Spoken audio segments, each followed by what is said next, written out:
Greetings and welcome back to room 303 in our chats with Emily as we are calling our readings through the poetry of Emily Dickinson. We are using the Johnson edition and we turned out a poem 398, I Had Not Minded Walls. Now, this poem was published in 10 March of 1929 in the New York Herald Tribune Book Review. And the poem has resurrected a lot of questions about who exactly it is that Emily is referencing in this poem as someone that she is clearly kept from. She will reference that individual as he, but it isn't clear who we're talking about. Now, we've already commented, and our assumption is that you've been following our stuff at learnstrong.net, down that left-hand side, Chats with Emily, our playlist. And if you have, and you work through our set of introductory comments as well as the preceding 397 poems, we just finished with 397, When Diamonds Are a Legend, you know that we can place this longing for love type of poem within a whole bunch of other poems that we have seen. Now, we have said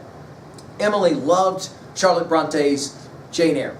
She loved the novel for a number of reasons. One of the things that she loved was that, of course, that relationship between Jane and Rochester. You'll remember, of course, that Rochester's voice, Jane hears it across the wind and all of that. Emily, I think, for this poem, is as well playing around with Ovid's Pyramus Thisbe, the idea of talking through the wall. Something, a barrier is there to keep them from being together. And of course, Romeo and Juliet will come to mind as well. Here again, we may be seeing one of the reasons that Emily will, quote unquote, retire from the world. Let's enjoy the poem. I had not minded walls, were universe one rock, and far I heard his silver call the other side of the block. I'd tunnel till my groove pushed sudden through to his, then my face take a recompense, the looking in his eyes. But 'tis a single hair, a filament, a law, a cobweb wove in adamant, a battlement of straw, a limit like the veil unto the lady's face. Let every mesh a citadel, and dragons in the crease. Now, Emily will only mention dragons in two other poems, so it is fascinating that she will reference dragons. I think there's some Keats stuff going on here. We'll get there in a moment. The poem is actually fairly simple. The poem breaks rather nicely, where in the first part of the poem, the first 8 lines roughly, she will make the argument, I would have done anything to be with him, whoever that is. Notice, I had not minded walls, we immediately think of Pyramus Thisbe, were universe one rock, and far I heard his silver call the other side of the block. I'd tunnel, notice we'll finish with crease here, it's groove, till my groove pushed sudden through to his. In other words, I'd have been willing to drill through solid rock to get to see him, and my face take her recompense. We're going to get to the veil here in a little bit, and I think possible referencing to the Iliad. Then my face take her recompense, notice capitalized, the looking in his eyes. She said, I'd do anything to just be able to have that experience. But, and now, what is the distraction, the abstraction, that which is keeping her from being able to find that groove, if you will? Well, notice it's frivolity, it's silliness.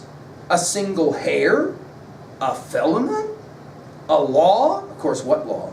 A cobweb, that takes us back to poem 105, wove in adamant. Now, guys, do you remember when we did our study of the Iliad and the Odyssey?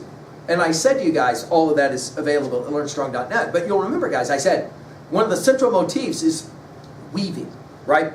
And you'll remember that we commented about the veil that was, for example, on Andromache's face, covering her face, as she learns that her husband Hector has fallen to Achilles in that famous battle at the end of the Iliad. And do you remember what happens to the veil?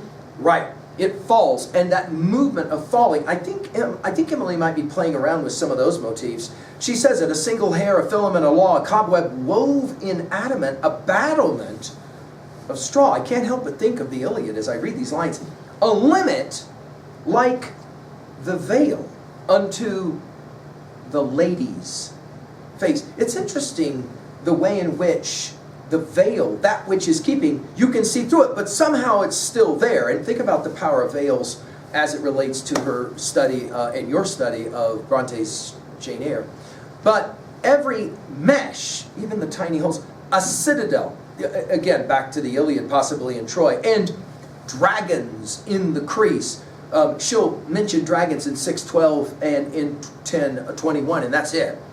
I can't help but wonder, though, that maybe the scholar David Priest is right here, that standing behind in her mind is Keats's Eve of St. Agnes. You'll remember at the very end, the lovers have to tiptoe off. What's the line from Keats? For there were sleeping dragons all around, right? I love that maybe that's what's hiding behind this reference as well. What's really being suggested here? I think the argument is that in love, small things can often be big things, and distance and the inability to be with the one that you actually long to be with, problematic.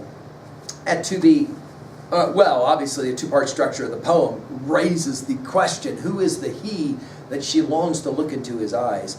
At 3a, I love the idea of this poem somehow growing out of her study of Pyramus Thisbe and Romeo and Juliet, and of course Keats's The Eve of St. Agnes as well.